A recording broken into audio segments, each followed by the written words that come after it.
In this podcast about lips following the face, the golden rule is not to start with the lips. Now, that's an exception, and I'm talking about lips like lip augmentation, except when you're talking about a younger woman in their 20s and maybe 30s who doesn't have a lot of aging going on.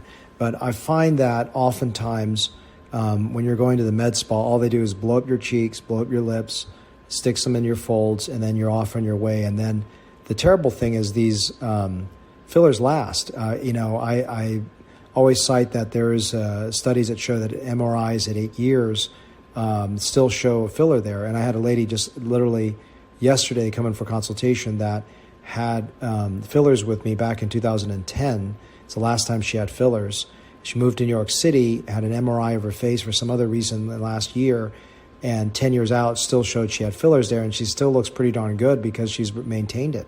So there's a lie that fillers are gone in 6 months to a year, and that's absolutely false. It is there once the baseline is filled, that it's there for really forever. I mean, you're going to, until you dissolve it, that is. Now, of course, you get older, etc.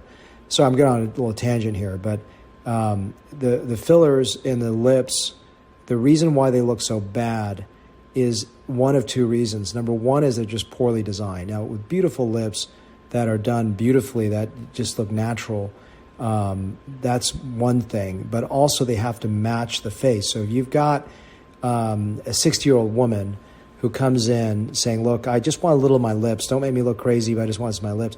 Sometimes even a little bit can make them look crazy because their face has been not properly rejuvenated, and they start with the lips.